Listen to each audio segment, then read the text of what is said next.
You see this house? This house is from a movie called A Nightmare on Elm Street, where crazy things happened in dreams. We got crazy things happening in dreams today on the show.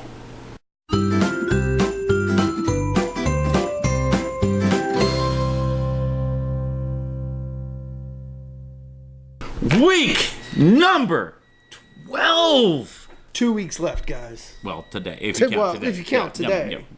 And then, what happens on that week after the 13th week? Halloween. Ooh, our favorite day of the year. So, this is, of course, our 13-week expose into the 50 states of the United States. That's a little redundant, but that's all right. We are looking at both the cryptids and or urban legends from each of the 50 states, and we've only got a few left. Only got a few left, guys. Yeah. We've almost made it through this. We're back over to urban legends this week, so kick us off, sir. Well, how about we go up to Indiana? This is in North Dakota. We're going to talk about Sand Haven, former tuberculosis sanatorium up in the Turtle Mountains, right on the border with Manitoba, Canada. It was built in the earliest 20th century. Your typical sanatorium type Sanatorium. Wait, that's not right. Yeah, it's not right. A lot of big windows, a lot of open air. That's how they thought you could get rid of tuberculosis back there.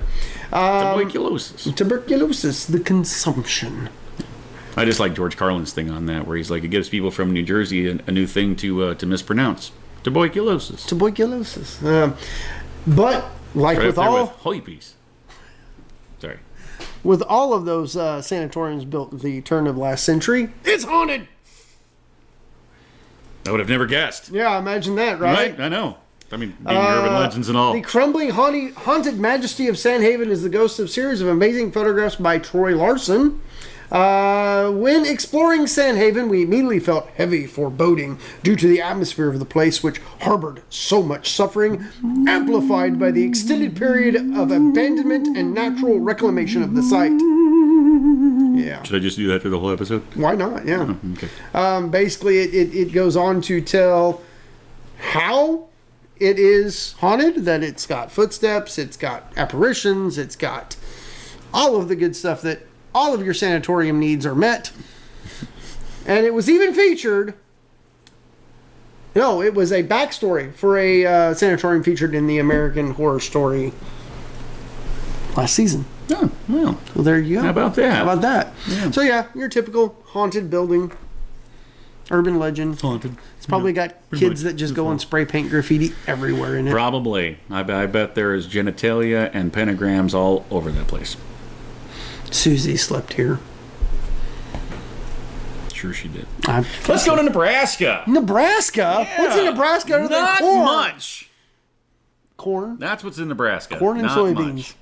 I remember driving through Nebraska, and of course, you think Kansas is a boring state because it's just so flat. Well, Nebraska, not only is it flat, but there's no trees, no houses, no nothing, just nothing for hours.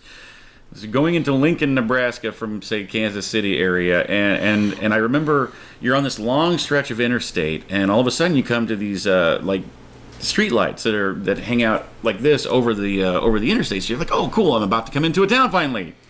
And then they just stop. It'd be like a little quarter-mile stretch of them just in the middle of nowhere. You drive for a while and you come across some more and then they stop. But anyway. That's not creepy at all. I know, right? That's just waiting for the children to come out of the corn. But somewhere out there is a place called Hummel Park. And according to the website, it's pretty damn terrifying. There's ghosts and ancient Indian burial ground, cults, and it has been the site of so many grisly murders that it's surprising they actually built a park there. In fact, it is actually one of the most haunted parks in the United States, and now I have a reason to go to Nebraska. I smell a road trip. I know. But probably the most bizarre and frightening legend of... No, wait a second. Okay, hang on. Now, the first part of this, it says Hummel Park, and it even says that in the title, but here it says Hummel Park. I think there's a typo. I'm guessing it's Hummel Park or Hummel Park or something. Anyway, I'm betting that's a typo. But the one that you're unlikely to find anywhere else, the legend has it that there are also, to this day, a group of albinos living together somewhere out in the trees in a house or a farm within the park. Some versions of the legend actually say they live in the trees themselves. That wouldn't be too creepy, except that they will supposedly attack and kidnap you because they are cannibals who feast upon the flesh of those who wander the park alone at night. You know what else were meat eaters and lived in trees? Ewoks. You went from cannibalistic albinos to Ewoks. Because they live in trees. What's next? I don't know. We're going to talk about some... Moving on. Wow. Okay. There's a segue for you. It was funny in my head, okay? I'm glad it was. You don't need me to do this show. You're right, I don't. I keep you around for entertainment. Because of stuff like that. Hey, Friday's our 100th episode, guys. Yeah. Fort Wayne, Indiana, the Hell House. It's a haunted house, guys. I don't know what else to say about it. I've completely lost my train of thought. It's a haunted house. It's a haunted house. So, we'll see you guys tomorrow. Here's a rushing clip of the day. Never mind. Come on. Read the story, man. Wow. 7 minutes later. A cellar in this house is lit by naked bulbs, bare walls, concrete floors. Open Bibles and burned out vestige candles sit on tables. Salt is scattered on the concrete floor in desperate ritualistic attempts to rid the place of evil. So the Winchesters have been there. There's an hour-long film of police officers that hear testimony about children that are picked up and flung against the walls of furnitures, adults being choked to death by some supernatural force, demonic form appearing in different shapes, shadow men, black looming monsters, withered old lady with red eyes, a house that bleeds clear liquid. Yeah, odorless oils in the household. Leak. 3 children convulsing and chanting satanic verses. In a chilling aside, there are audio recordings that are made by officers, not by like paranormal investigators, but by actual police officers, that you can hear them being talked over by EVPs. Both of those officers are now convinced demonic rasp was issuing a challenge as they stood unwittingly at the basement to the portal to hell. And this is all, like I said, in Fort Wayne, Indiana. You know where else had a portal to hell? The movie This Is the End. Mm-hmm. Didn't they actually have a movie called Portal to Hell? I don't know, but that was about as relevant as your Ewok my Ewok thing. Yeah.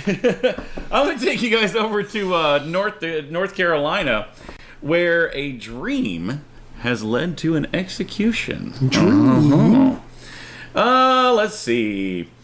So, there's no shortage of superstitions in western North Carolina. Superstitions and wives' tales are about as common as breathing, and that's why when we stumbled across this story, I'm just reading verbatim here, by the way, I found it to be truly fascinating. As the story goes, in the 1870s, there was a farmer by the name of George Feller who lived in McDowell County with his wife, Kathy. During this time, farming was a primitive source of income for many families in the region. George's wife suffered chronic asthma, preventing her from I just totally lost my place there. Preventing her from helping him on the farm. So George was left to do things on his own, and his wife's conditions worsened. Well, one night, a frantic George appeared at his neighbor's door, sobbing and asking for help. He said that his wife had a violent bout of asthma, and with the closest doctor being miles away, he needed immediate help. So kind of skimming forward here, basically they went next door, they found that Kathy was dead, and her infant son was curled up next to her body. And in typical mountain fashion, the town banded together for help with all the funeral arrangements, and they were made and finalized. But then, on the day of the funeral, something happened. As typically things do. As they traveled, they suddenly encountered a man on horseback who refused to let them pass. He told the mourners, "You cannot bury this woman. She's been murdered." Dum dum dum! The plot thickens. As the crowd stood in shock, the man continued, "I don't know any of you. I lived in Yancey County. But I had a dream last night that on my way into McDowell County, I would meet a funeral procession of a woman that was killed by her husband. This is the party that I saw in my dream. The same carriage, the same coffin. Unless you have an examination made, you leave me no choice but to tell the law. Everyone stood in disbelief. While some thought it silly, others could not argue with the fact that somehow this stranger knew that it was in fact a woman's body in the coffin. This is like a bedtime story. Crazy, I know, right? Despite the objections by George Feller, they agreed that it was the right thing to do to have the body examined, and upon examination, the doctor found that, guess what? She, in fact, died from pressure applied to the outside of her body, not her condition. Didn't take long for George to admit that he and Kathy had a terrible fight the night before, and that he did, in fact, murder his wife in rogue rage by strangling her with a leather strap. After his confession, George was hanged. There you go. Read the book. Remember those commercials? Yeah. In the 80s? Read the book. Yeah. Choose your own adventure books. I love those. So we've got 1 week left, guys. Only 4 more states to go. And then we'll wrap this thing up. So, hey, what's your favorite urban legend? Put those down in the comments below. What was that? Crazy growling noise. Coming from... It's coming from inside the house. No! So check us out on Facebook, on Instagram, and on Twitter. And, do all the YouTube things. You're here. Subscribe, like, share. Leave us comments, guys. We want to know. It's the only way we can do what you want us to do. We're taking your advice. Otherwise, you get Ewok tales about people. Just like I did. Oh! And that's going to be leading into Wednesday. That's going to be it for today. So we'll see you tomorrow for our favorite day of the week. You know what day it is. We'll see you then. Bye-bye. I'm Esperanza. This is the Hotel of Terror, and this is your Russian clip of the day. Снимай. Снимаю. Давай. Чего? Чего?